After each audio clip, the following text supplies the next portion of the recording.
Hello दोस्तों। तो आज हम पढ़ेंगे environmental protection under general laws. मतलब हमने पढ़ना है जो भी जनरल लॉज हैं, जैसे आईपीसी, सीआरपीसी, इंडियन कॉन्स्टिट्यूशन या फैक्ट्रीज एक्ट है, तो ये कैसे हेल्प कर रहे हैं प्रोटेक्ट करने के लिए इन्वायरमेंट को। तो आज हम सिर्फ कॉन्स्टिट्यूशन वाला पार्ट पढ़ेंगे कि इंडिया का जो कॉन्स्टिट्यूशन है वो इन्वायरमेंट को प्रोटेक्ट करने के लिए और रेगुलेट करने के लिए कैसे हेल्प कर रहा है, उसमें क्या कैसे प्रोविज़न है जिनसे इन्वायरमेंट अपना प्रोटेक्ट हो रहा है। चलो अपनी वीडियो शुरू करते हैं, पढ़ते हैं। तो अपना इंट्रोडक्शन से शुरू करते हैं पढ़ना। तो इन्वायरमेंटल जो प्रोटेक्शन है ये काफ़ी इम्पोर्टेंट हो गया है आज के टाइम पे, क्योंकि मतलब वर्ल्ड के हर जगह पे ही ज़रूरी हो गया है, क्योंकि इन्वायरमेंट जहाँ अच्छा होगा वहीं लोगों की हेल्थ अच्छी होगी और वो डेवलप कर पाएंगे, ग्रोथ हो पाएगी उनकी। तो ये प्रोटेक्शन काफ़ी ज़रूरी है। इंडिया में जो है ना, काफ़ी सारे लॉज भी बना रखे हैं इन्वायरमेंट को प्रोटेक्ट करने के लिए, जैसे कि अपना इन्वायरमेंटल प्रोटेक्शन एक्ट 1986 में बना था। साथ में water prevention and control of pollution act है, 1974 में बना था वाटर पोल्यूशन को कंट्रोल करने के लिए। और जो air prevention and control of pollution act 1981 है, ये भी एयर पोल्यूशन को कंट्रोल करने के लिए बना था। ये तो लोग अपना हेल्प कर ही रहे हैं इन्वायरमेंट को प्रोटेक्ट करने के लिए। साथ में जो अपने जनरल लॉज हैं, जैसे कॉन्स्टिट्यूशन हो गया या आईपीसी, सीआरपीसी या फैक्ट्रीज एक्ट 1948 का जो है, ये भी हेल्प कर रहे हैं इन्वायरमेंट को प्रोटेक्ट करने के लिए। अब कैसे कर रहे हैं हेल्प, ये जो लॉज है ना, इनमें फंडामेंटल राइट्स ड्यूटीज़ दे दी कि इन्वायरमेंट को भाई तुमने, ये तुम्हारा राइट है कि तुम अच्छे इन्वायरमेंट में रहो, फिर तुम्हारी ड्यूटी है कि तुम इन्वायरमेंट को अच्छा रखो। तो ये हो गया। साथ में ये जो गवर्नमेंट है उसके ऊपर भी दबाव डालता है कि तुम भाई पोल्यूशन मत होने दो, इन्वायरमेंट को जितना उसके क्लीन रखो ताकि लोग हेल्थी रहें, ठीक है, उनको कोई हार्म ना हो उस चीज़ से। साथ में अगर कोई फैलाएगा ऐसा कुछ पोल्यूशन वगैरह, तो उसको पेनल्टीज़ लगा दी जाएंगी, उनको क्रिमिनलाइज कर दिया है एक्ट को, फिर लोगों को पेनल्टी भरनी पड़ेगी या जेल भी हो सकती है। तो ऐसे ये लॉज हेल्प कर रहे हैं। ये इसका इंट्रोडक्शन हो गया। अब हम पढ़ते हैं अपना कॉन्स्टिट्यूशन कैसे हेल्प कर रहा है इन्वायरमेंट को प्रोटेक्ट करने के लिए। कॉन्स्टिट्यूशन में से क्या प्रोविज़न है जो हेल्प कर रहे हैं इसको। तो जो कॉन्स्टिट्यूशन है वो काफ़ी सारे ये काफ़ी फंडामेंटल बोल सकते हैं, इन्वायरमेंट को प्रोटेक्ट करने में हेल्प कर रहा है। कैसे हेल्प कर रहा है, ये फंडामेंटल राइट्स दे रहा है लोगों को कि हर सिटीजन को राइट है कि वो क्लीन इन्वायरमेंट में रहे, तो राइट दे दिया। फिर वही क्या कर रहे हैं, directive principle of state policy में ना स्टेट को रिस्पॉन्सिबल कर दिया कि तुम स्टेट जो है भाई, तुमको प्रोटेक्ट करना पड़ेगा इन्वायरमेंट को, लोगों को हेल्थी इन्वायरमेंट देना पड़ेगा, उनकी ड्यूटी लगा दी एक तरह से ये directive principle of state policy में। इसके बाद क्या है, देखो उनको राइट भी दे दिया कि हेल्थी इन्वायरमेंट होना उनका राइट है। साथ में गवर्नमेंट की भी रिस्पॉन्सिबिलिटी बना दी कि तुम भाई इसको प्रोटेक्ट करोगे इन्वायरमेंट को। साथ में कुछ फंडामेंटल ड्यूटीज़ दे दी हैं, ठीक है, कि लोगों को ड्यूटी भी दे दी कि तुम्हारी ड्यूटी यही है कि तुम क्लीन रखो इन्वायरमेंट को, पोल्यूशन ना फैलाओ। तो सिटीजन्स की ये ड्यूटी हो गई है कि इन्वायरमेंट को क्लीन रखेंगे वो।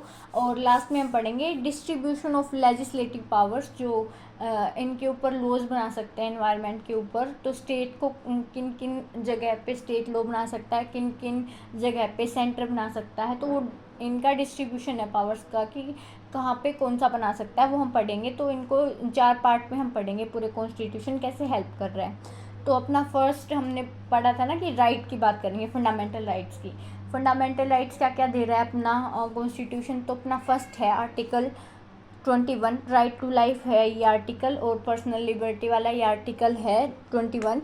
और इसमें क्या ऐड कर दिया, पहले तो राइट टू लाइफ था, उसमें भी काफ़ी सारे राइट्स ऐड थे, साथ में ये भी ऐड कर दिया सुप्रीम कोर्ट ने कि इसके अंदर इंक्लूड होएगा राइट टू क्लीन और पोल्यूशन फ्री इन्वायरमेंट, ठीक है, कि लोगों को क्लीन और पोल्यूशन फ्री इन्वायरमेंट मिले ताकि भाई वो ग्रोथ कर सकें। तो ये एक फंडामेंटल राइट बना दिया। फंडामेंटल राइट बनाने का फ़ायदा क्या हुआ, अब हम सीधा फंडामेंटल राइट्स को कोई वोलेट करता है तो सीधा हम सुप्रीम कोर्ट में पिटीशन डाल सकते हैं। तो अब कोई इन्वायरमेंट को गंदा कर रहा है आपके आसपास भी, तो आप भी डाल सकते हो कि ये इसकी वजह से ये इन्वायरमेंट गंदा हो रहा है, ठीक है। तो ये एक तरह से फंडामेंटल राइट बना दिया है अब। और ये जो है इसका मतलब क्या होगा, अगर कोई भी पोल्यूशन हो गया या फिर इकोलॉजिकल डिस्ट्रक्शन हो गया या फिर इन्वायरमेंटल डिग्रेडेशन कहीं हो रहा है, तो ये माना जाएगा कि वो वोलेट कर रहा है अपने फंडामेंटल राइट टू लाइफ को, ठीक है। फिर उसको पेनल्टीज भी मिल सकती हैं। तो इसके इम्पोर्टेंट केस क्लोज करते हैं अब हम। Subhash Kumar versus state of Bihar 1991 का केस है। इसी केस में बोला था सुप्रीम कोर्ट ने कि राइट टू लाइफ के साथ में राइट टू हेल्थ और क्लीन इन्वायरमेंट का भी राइट है। तो ये क्या है, supreme court held that pollution free air and water वही फंडामेंटल राइट्स है आर्टिकल 21 के अंडर। तो ये इसमें बोला केस लो में। सेकंड केस लो है अपना MC Mehta versus Union of India 1987 का, जो ओलियम गैस लीक वाला केस था। इसमें दिल्ली में ओलियम जो गैस थी वो लीक हो गई थी किसी फैक्ट्री से, तो उसमें पेनल्टी एब्सोल्यूट लाइबिलिटी का प्रिंसिपल लेके आए थे। एब्सोल्यूट लाइबिलिटी मतलब उनको भाई तुम चाहे तुमने नेग्लिजेंटली किया हो या ना किया हो, तुमने पूरी केयर की हो ना की हो, अगर उससे हार्म हो रहा है ना, आपकी फैक्ट्री की वजह से दूसरे लोगों को हार्म हो रहा है ना, तो आपको डैमेजेस भरने पड़ेंगे। तो ये एब्सोल्यूट लाइबिलिटी का प्रिंसिपल आ गया इसमें, ठीक है। फिर साथ में क्या है, वेलनर citizen welfare forum versus Union of India 1996 का केस है। इस केस के अंदर आया है पोल्यूटर पे प्रिंसिपल, यानी जो पर्सन डैमेज करेगा एनवायरनमेंट को वो लाइबल होएगा कंपनसेशन देने के लिए, मतलब जो पोल्यूशन फैलाएगा वही कंपनसेशन देगा। ये प्रिंसिपल आ गया इस केस में। तो ये केस लो और ये समझ आ गया ना कि राइट टू लाइफ में ही ऐड कर दिया कि राइट टू हेल्थ और क्लीन इन्वायरमेंट होएगा, जो इसको वोलेट करेगा तो वो फंडामेंटल राइट है, तो आप सुप्रीम कोर्ट में पिटीशन डाल सकते हो इसकी। साथ में अगर जो इन्वायरमेंट को हार्म करेगा वही पे करेगा डैमेजेस को भी। एब्सोल्यूट लायबिलिटी का प्रिंसिपल भी आ गया। तो आई होप ये इतना समझ आया होगा आपको। तो फर्स्ट हमने पढ़ लिया है आर्टिकल 21 है राइट टू लाइफ और पर्सनल लिबर्टी, इसमें साथ में ही राइट टू हेल्थी और क्लीन इन्वायरमेंट डाल दिया है फंडामेंटल राइट में। साथ में कॉन्स्टिट्यूशन क्या राइट दे रहा है, आर्टिकल 19(1)(g) में दे रहा है right to carry on trade and occupation. ये राइट है कि आप कोई भी ट्रेड या कोई भी ऑक्यूपेशन आप अपना सकते हो, आपकी मर्जी है, आप किसी भी ट्रेड को शुरू कर सकते हो या कोई भी ऑक्यूपेशन में आप जा सकते हो। पर इसके साथ साथ ना इसमें डाल दिया कि रीजनेबल रिस्ट्रिक्शंस लगा सकते हैं अगर वो इन्वायरमेंट को हार्म कर रही हैं चीज़ें। तो इसका एग्जांपल दे रखा है banning of hazardous industries in residential areas, मतलब जहाँ पे लोग रह रहे हैं वहाँ पे आप हैजार्डियस जो काफ़ी हार्म कर सकती हैं लोगों को, वहाँ वो फैक्ट्रीज आप नहीं लगा सकते हो।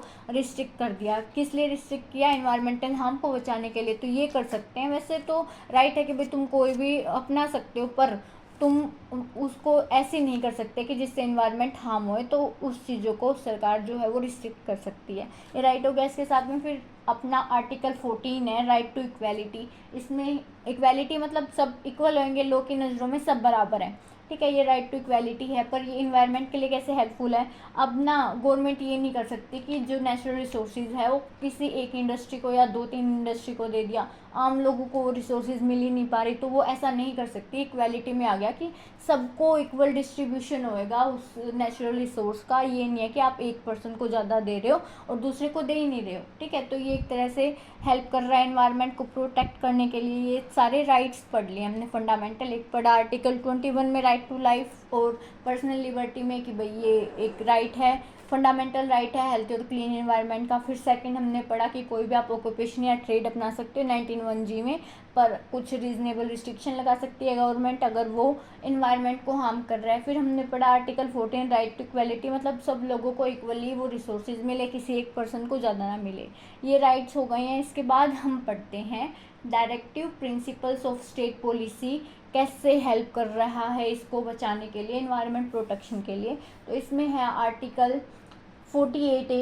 ये क्या बोल रहा है, protection and improvement of environment है। ये ऐड किया गया है 42nd जो कॉन्स्टिट्यूशनल अमेंडमेंट हुई थी 1976 में। इसके बाद से इसको ऐड कर दिया गया है कि ये डायरेक्ट कर रहा है स्टेट को कि भाई स्टेट की ड्यूटी है ये कि वो प्रोटेक्ट करे और इम्प्रूव करे इन्वायरमेंट को, फॉरेस्ट को और वाइल्ड लाइफ को। मतलब उनको एक तरह से रिस्पॉन्सिबिलिटी दे रहा है ये कि भाई ये तुमने करना ही है कि इन्वायरमेंट को तुम प्रोटेक्ट करो, इम्प्रूव करो, फॉरेस्ट को भी और वाइल्ड लाइफ को भी। तो ये हो गया। साथ में क्या है, ये गाइड कर रहा है गवर्नमेंट पॉलिसीज़ को for controlling pollution and conserving nature. भाई अगर वो इन्वायरमेंट को बचाएंगे तो साथ में क्या होगा, पोल्यूशन को उनको कम करना पड़ेगा ना, तो पोल्यूशन कंट्रोल में आ जाएगा, साथ में जो नेचर है वो भी बच जाएगा। तो ये वो हो गया है। सेकंड है अपना इसमें आर्टिकल 19B और C, ये क्या बोल रहा है, equal distribution of natural resources. वो जो हमने इक्वालिटी में पढ़ा था ना, वही कॉन्सेप्ट है ये कि सबको इक्वली मिलना चाहिए। ये एक्सप्लॉयटेशन को बचा रहा है, नेचुरल रिसोर्सेज को, फ्यू इंडिविजुअल्स ही उसको ज़्यादा यूज़ ना कर लें, सबको इक्वल डिस्ट्रीब्यूशन होए, तो वो है ये आर्टिकल अपना।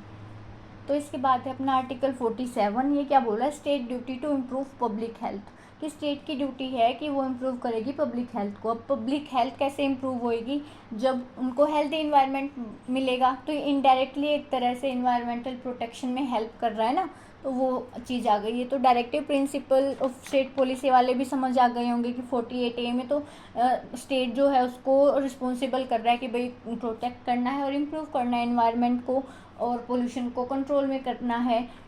फिर आर्टिकल 13B और C में ये बता दिया कि सबको इक्वल डिस्ट्रीब्यूशन मिलेगी नेचुरल रिसोर्सेज की। फिर 47 में बता दिया कि स्टेट की ड्यूटी है पब्लिक हेल्थ को इम्प्रूव करने की, साथ में फिर वो इन्वायरमेंट अपने आप प्रोटेक्ट हो ही जाएगा।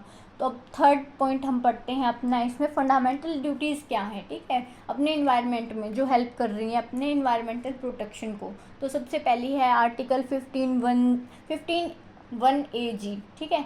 तो ये क्या बोल रहा है, duty to protect the environment. ये लोगों के सिटीजन्स जो हैं इंडिया की, उनकी ड्यूटी बना दी है कि वो प्रोटेक्ट करेंगे इन्वायरमेंट को, जो सिटीजन्स हैं वो, ठीक है, प्रोटेक्ट करेंगे और इन्वायरमेंट करेंगे, नेचुरल इन्वायरमेंट को, जैसे कि अपना फॉरेस्ट हो गया, लेक्स, रिवर्स और वाइल्ड लाइफ, इन सब को प्रोटेक्ट करना, इम्प्रूव करना एक तरह से ड्यूटी है। इसमें एक केस लो आया है, रूरल लिटिगेशन एंड एंटाइटलमेंट केंद्रा, ठीक है, वर्सेस स्टेट ऑफ यूपी, 1985 का केस है। इसमें सुप्रीम कोर्ट ने बैन कर दिया limestone mining in Doon valley में। कुछ ये माइनिंग वगैरह हो रही थी जिससे इन्वायरमेंट को हार्म हो रहा था, तो उसको बैन कर दिया गवर्नमेंट ने। तो ये एक तरह से ड्यूटी है अपनी। फिर आर्टिकल 51AI है, इसमें क्या है, duty to protect public property. Public property को प्रोटेक्ट करना ये एक ड्यूटी है सिटीज़न की, कि जो डिस्ट्रक्शन हो रहा है इन्वायरमेंटल रिसोर्सेज का उसको प्रिवेंट करना। तो ये एक ड्यूटी भी समझ आ गई ना, कि लोगों की ड्यूटी है कि भाई तुम प्रोटेक्ट करो इन्वायरमेंट को, क्योंकि गवर्नमेंट अकेली थोड़ी कुछ कर लेगी, लोग हेल्प करेंगे तभी तो होएगा ना। फिर है अपना फोर्थ जो पॉइंट है, distribution of legislative powers on environment, ठीक है, 7th शेड्यूल में है कि मतलब स्टेट को क्या पावर है कि वो किन किन मैटर में लॉज बना सकती है या देख सकती है किन मैटर को। फिर स्टेट को क्या पावर्स हैं वो पढ़नी है हमने, कि क्या क्या पावर डिवाइड कर रखी हैं। तो फर्स्ट जो अपनी यूनियन लिस्ट है, इसको सेंट्रल गवर्नमेंट की पावर्स बता रखी हैं यूनियन लिस्ट में। तो फर्स्ट है अपनी एंट्री 52, इसमें क्या बोल रखा है कि जो अपनी सेंट्रल गवर्नमेंट है उसको पावर है रेगुलेट करने के लिए इंडस्ट्रीज़ फॉर इन्वायरमेंटल प्रोटेक्शन, मतलब वो इंडस्ट्रीज़ को रेगुलेट कर सकते हैं इन्वायरमेंटल प्रोटेक्शन के लिए। समझ आया ना, ये एंट्री 52 है। तो सेकंड क्या है, एंट्री 53 है, इसमें सेंट्रल गवर्नमेंट को पावर है कि वो रेगुलेट कर सकती है ऑयल फील्ड्स को और मिनरल रिसोर्सेज को भी अपने इन्वायरमेंट को प्रोटेक्ट करने के लिए। साथ में फिर एंट्री 54 है, जिसमें माइंस और मिनरल डेवलपमेंट के ऊपर लॉज वगैरह बना सकती है, इसको मैटर को देख सकती है 54 एंट्री में। फिर एंट्री 56 है, इसमें regulation of inter state reverse है, मतलब जो रिवर्स एक स्टेट से दूसरी स्टेट में जाती हैं उनको भी रेगुलेट कर सकते हैं अपनी सेंट्रल गवर्नमेंट। ये सेंट्रल गवर्नमेंट की पावर्स हो गई। अब हम पढ़ते हैं स्टेट लिस्ट, इसमें स्टेट गवर्नमेंट्स की पावर आती है कि वो क्या क्या चीज़ें देख सकती है, किन किन मैटर को देख सकती है या लॉज बना सकती है उसके ऊपर। तो इसमें एंट्री 6 आती है, इसमें जो पब्लिक हेल्थ है, सैनिटेशन या वाटर सप्लाई के ऊपर स्टेट गवर्नमेंट बना सकती है या उनको चेक कर सकती है उनसे, ताकि इन्वायरमेंट अपना प्रोटेक्ट रहे। फिर एंट्री 17 है, इसमें वाटर मैनेजमेंट और इरिगेशन के ऊपर भी स्टेट गवर्नमेंट की पावर है कि वो उसको प्रोटेक्ट भी कर सकती है और रूल रेगुलेशन भी बना सकती है।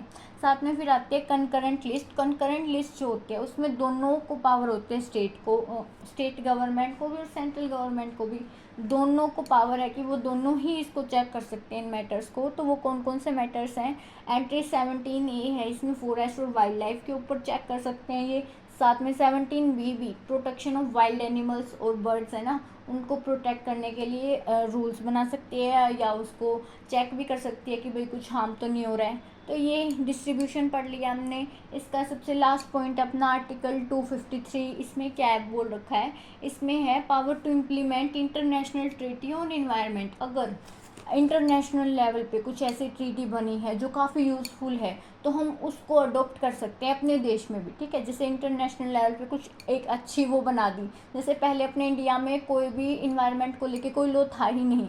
सबसे पहले जो अपना स्टॉकहोम डिक्लेरेशन आई थी 1972 में, हमने पहले भी पढ़ा था, मेरी फर्स्ट वीडियो में है, तो उसमें उसको देख के कि हाँ इन्वायरमेंट की इतनी नीड है, तो अपने देश में भी इन्वायरमेंट को लेके लॉ बने थे। तो ये आर्टिकल एम्पावर कर रहा है कि भाई हम इंटरनेशनल ट्रीटीज़ जो हो रही हैं उनको अपने देश में भी अप्लाई कर सकते हैं अपने इन्वायरमेंट को प्रोटेक्ट करने के लिए, ठीक है। पार्लियामेंट को पावर दे रही है ये। इसका एग्जांपल भी यही लिखा है कि इन्वायरमेंटल प्रोटेक्शन जो एक्ट था अपना 1986 का, वो इनेक्ट किया गया था आर्टिकल 253 से ही। और ये स्टॉकहोम कॉन्फ्रेंस जो वही 1972 की कॉन्फ्रेंस थी इंटरनेशनल लेवल पे, तो इसको अडॉप्ट किया था और फिर इसको देख के ही अपने देश में इन्वायरमेंटल प्रोटेक्शन एक्ट बना था 1986 का। तो आई होप ये समझ आ गया होगा, क्योंकि इसमें कॉन्स्टिट्यूशन क्या पावर दे रहा है, इन्वायरमेंट को प्रोटेक्ट कैसे कर रहा है वही बता रखा है। पहले तो राइट पढ़े हमने, फिर directive principle of state policy में स्टेट की क्या रिस्पॉन्सिबिलिटी होती है वो पढ़ ली, फिर ड्यूटीज़ पढ़ ली, फिर इनकी डिस्ट्रीब्यूशन पढ़ लिया, साथ में ये आर्टिकल 253 भी पढ़ लिया है। तो ये वीडियो यहीं ख़त्म होती है। आपको आई होप समझ आ गई होगी। अगर समझ आ गई तो लाइक कर देना और कमेंट करके बता देना। अगर समझ नहीं आई है तब भी बता देना कमेंट करके, मैं आगे इम्प्रूव करने की कोशिश करूँगी। Thank you for watching.